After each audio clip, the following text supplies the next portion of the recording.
Salut à toi et bienvenue dans cette vidéo d'analyse technique, vidéo d'analyse de marché. À quelques jours des élections américaines, on voit le marché crypto plonger. On a perdu plus de 10% sur le Bitcoin en seulement 5 jours et c'est peut-être que le début. Tout ce que tu vas voir dans cette vidéo ne constitue pas un conseil financier, libre à toi de faire tes propres choix. Ce que je te partage ici n'est qu'une interprétation d'une photo à l'instant T du marché crypto. À toi derrière de faire tes propres recherches et de prendre tes propres décisions. Dans cette vidéo, on va bien entendu analyser la situation sur le Bitcoin et en déduire son possible comportement pour les prochains jours. On regardera également la crypto que vous avez choisie sur le canal Telegram et je te partagerai mon sentiment, mon analyse sur le BNB de Binance. Avant toute chose et pour bien comprendre le marché, on va regarder ce qui nous attend du côté des nouvelles économiques pour la semaine à venir. Donc pour la semaine à venir, du côté des news économiques, on a l'indice des produits manufacturiers en France pour ce lundi. Ça ne veut pas trop impacter les marchés. On a bien entendu l'élection présidentielle américaine le mardi 5 novembre. Donc il faut savoir qu'on aura les résultats peut-être entre le 5 et le 6 novembre. Je te prépare une vidéo complète pour demain soir qui va te résumer tout l'impact des élections américaines sur les marchés crypto et sur les marchés en général. Et tu verras qu'il y a un impact à la fois court terme mais également long terme, que ce soit Trump ou Harris. La vidéo sera disponible demain en fin de journée. Si ce n'est pas encore fait, je t'invite à t'abonner. C'est sur le petit bouton en bas. Mardi, on retrouvera également l'indice des produits manufacturiers. Donc ça pourrait avoir un impact sur le marché. Mercredi, discours de Christine Lagarde pour la communauté européenne. Mercredi également, les stocks de pétrole brut. Et jeudi, on aura les inscriptions hebdomadaires au chômage. Par contre, on a la décision de la Fed sur les taux d'intérêt. Donc une semaine très agitée potentiellement, parce que ça c'est quelque chose qui fait énormément bouger les marchés. Donc on a les élections américaines dans la nuit de mardi à mercredi, si on connaît le résultat à ce moment-là. Et jeudi, on a le discours de la Fed sur les taux d'intérêt. Donc il faudra être extrêmement prudent sur les marchés pour la semaine à venir. Un petit tour sur ce qui s'est passé la semaine dernière sur Crypto Bubble. On voit que l'on a eu du rouge et du rouge. On a le MEO, on a le Bonk qui ont plongé cette semaine. On a le Tao qui a perdu 19%, l'Avax qui a perdu 12%, le Hondo 14,4%. On a quelques petites valeurs qui ont pris quelques pourcentages, de X qui a pris plus 10,5%. Et si on regarde rapidement sur un mois glissant, donc c'est-à-dire entre le 3 octobre et le 3 novembre, on voit qu'on a à peine quelques valeurs qui ont performé. Le Sol qui lui a fait 12%, le Ray plus 94% qui est une performance extraordinaire, le MEV 64% pour ce même coin, le Popcat plus 21%, le JUP plus 14%. Et de notre côté, on a Arbitrum moins 15%, on a Bonk moins 20%, Kaspa moins 30%. On voit que finalement, on a eu un October vraiment pas terrible. Je reviens rapidement sur le Crypto Fear and Greed Index qui est toujours bloqué dans une valeur très greed, c'est-à-dire qu'on est dans une cupidité assez prononcée. Donc il faut faire en général très attention, c'est le moment où le marché décide de se retourner et on voit que cette cupidité, on y est déjà depuis pas mal de temps. Si je dézoome un petit peu, on voit que depuis le 16 octobre, on est quand même sur des valeurs du Fear and Greed Index relativement hautes. Et ça fait quelques semaines que je te dis que ce marché, je le sens pas. Que je le sens pas du tout. Certains te diront qu'on est sorti du canal et qu'on vient de retester la trendline avant de repartir. C'est une possibilité, certes, mais il y a plusieurs signes qui nous montrent tout de même un marché relativement fragile. Si tu me suis, tu sais que j'ai vendu mes Tao entre 5 et 600 $. À ce moment-là, je me suis fait traiter de tous les noms d'oiseaux sur Twitter et pourtant, je suis bien content de l'avoir fait. Alors, où sont les potentiels points d'entrée? Est-ce qu'on va continuer de chuter? Si oui, jusqu'où? On passe sur les graphiques. J'utilise BitGet pour mon trading. La plateforme est parfaitement adaptée et très complète. On y retrouve à la fois le trading spot et le trading futur. Je te laisse en description un lien qui te permettra à la fois d'accéder au groupe VIP, mais également de profiter de 10% de cashback à vie sur tes frais trading chez BitGet. Et c'est donc sur BitGet aussi que je vais faire mon analyse de trading pour aujourd'hui. Je mets donc le Bitcoin en plein écran. Tu vois qu'on retrouve d'anciennes lignes que j'avais tracées ici qui nous donnait ce biseau descendant qui aujourd'hui a été cassé. Et effectivement, on peut penser qu'on est en train de tester de nouveau cette trendline qu'on a eu du mal à casser. On est venu taper plusieurs fois dessus. Donc on est en train peut-être de la tester avant éventuellement de repartir. C'est une possibilité que l'on puisse faire comme ça. Bien entendu, ça dépendra du résultat des élections américaines, mais pas que. Ça, j'y reviendrai, comme je te le disais, dans la vidéo à sortir demain. Ce que je vois sur le Bitcoin et qui m'inquiète un petit peu plus, c'est qu'on est vraiment sur le support ici de cette trendline sur le RSI. Et si jamais ce support-là venait à céder, alors là, on aurait une continuité baissière sur le Bitcoin.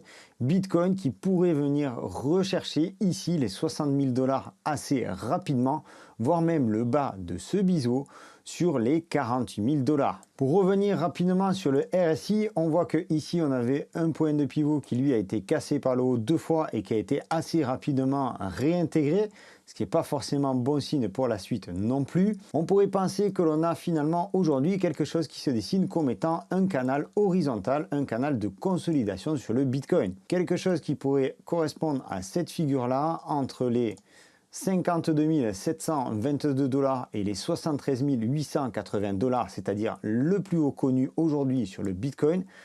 Et donc ce canal dans lequel on pourrait encore évoluer un certain temps. Donc il n'est pas à exclure que l'on revienne ici sur le bas de ce canal dans les prochains jours, dans la zone des 56 000 à 53 000, 52 500, 53 000, ce qui serait un excellent point de rechargement avant éventuellement de repartir pour respecter les fameux cycles de 4 ans, les fameux cycles du Bitcoin avec l'arrivée du bull run. Et un des éléments qui appuie cette théorie, c'est que l'on peut voir ici ce que l'on appelle un double top avec un premier haut ici et un deuxième haut ici. Et en général, quand on a une structure comme ça en double top, on a un retour sur des plus bas assez importants. Donc on surveillera également, si jamais on part au sud, cette zone-là avec ce support des 52 800. Si jamais il venait à casser, alors on irait jusqu'aux 45 000. À l'heure actuelle, au moment où je tourne cette vidéo, ça te paraît peut-être énorme, mais regarde, on a été tout proche de venir les chercher ici avec un plus bas sur les 49 000, les 50 000 $ il y a à peine 3 mois. Et un autre élément qui plaiderait en faveur d'un retour ici sur les 55 000, sur les 52 000, c'est cette bougie ici, ce chandelier japonais que l'on a en hebdomadaire. Cette bougie qui s'apparente à une étoile filante, même si elle n'en a pas tout à fait exactement la forme. Cette bougie qui a une mèche très très longue qui indique que les acheteurs ont perdu la bataille ou sont en train de perdre la bataille face aux vendeurs.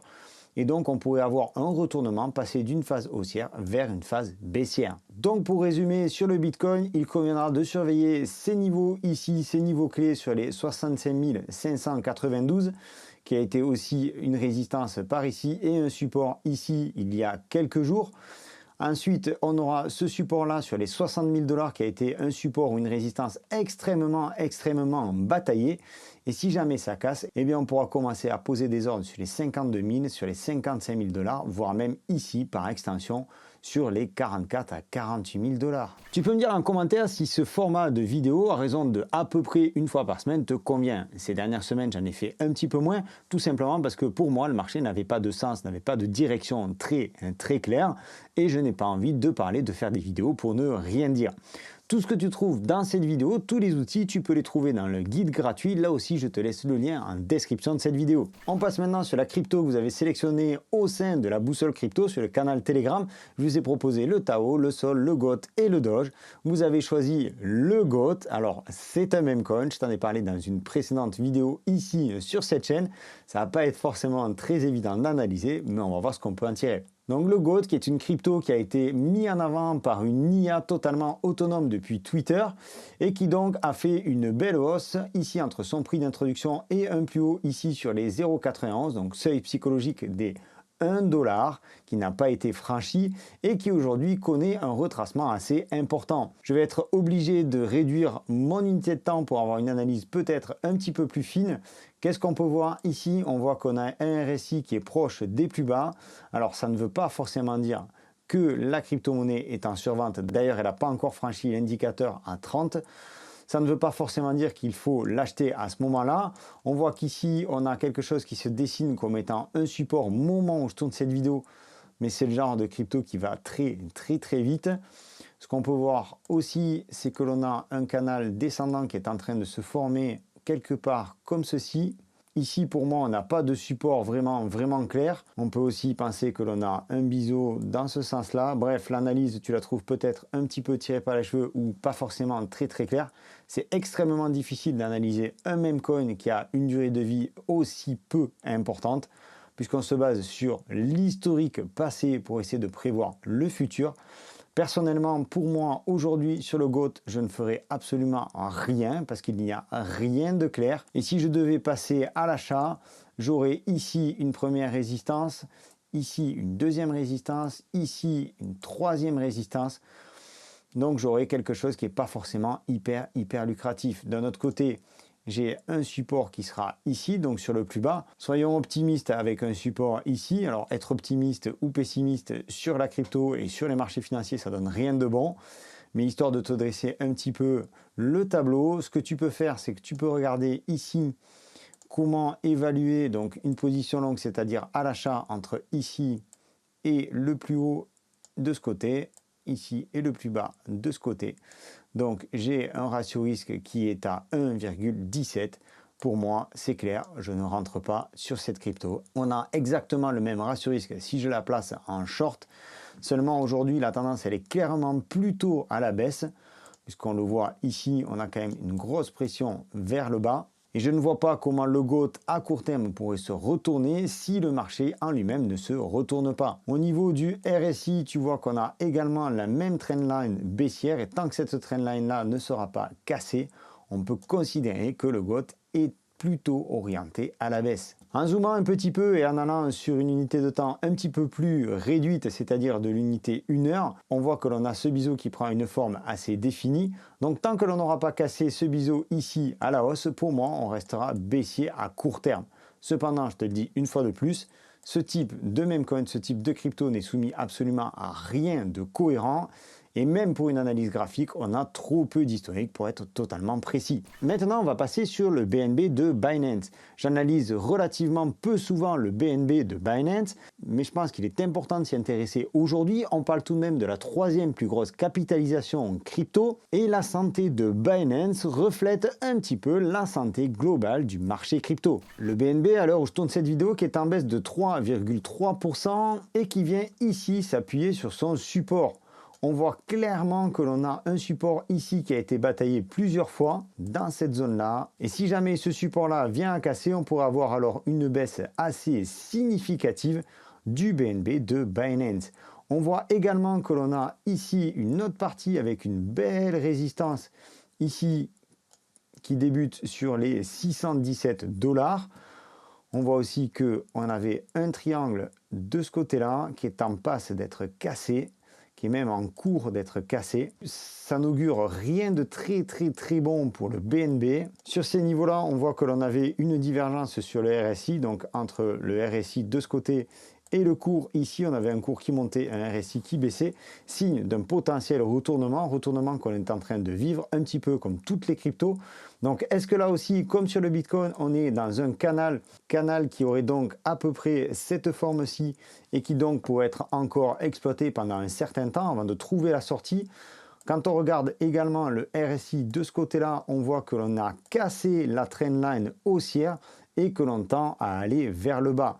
Donc pour moi, aujourd'hui, il y a potentiellement un short à prendre sur le BNB de Binance. Dans tous les cas, il ne faut absolument pas rentrer sur le BNB au moment où je tourne cette vidéo. Cela me paraît beaucoup trop risqué. En zone de support et pour rentrer sur le BNB, on pourrait être tenté de rentrer sur cette partie-là, sur les 330 $, qui est un support relativement ancien et donc potentiellement très solide.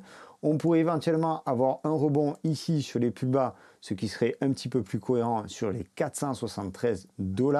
À court terme, on pourrait avoir également un rebond ici sur cette zone-là des 534, ce qui correspond au plus bas du 2 et 3 octobre. Donc pour ma part, pour le BNB de Binance, je vais attendre de voir un petit peu comment le marché se comporte, mais je tenterai peut-être un short dans les jours à venir. Quoi qu'il en soit, je vais placer des ordres d'achat sur cette zone-là et également sur cette zone-là, en espérant derrière un rebond pour l'arrivée du bull run. Cette analyse technique n'est pas forcément des plus optimistes. Je ne suis pas là pour être optimiste ni pessimiste, comme je te le disais dans le courant de la vidéo. Ce qui compte avant tout, c'est d'avoir une analyse objective. Une fois de plus, ce que tu viens de voir dans cette vidéo n'est que mon avis et mon analyse très personnelle du marché crypto.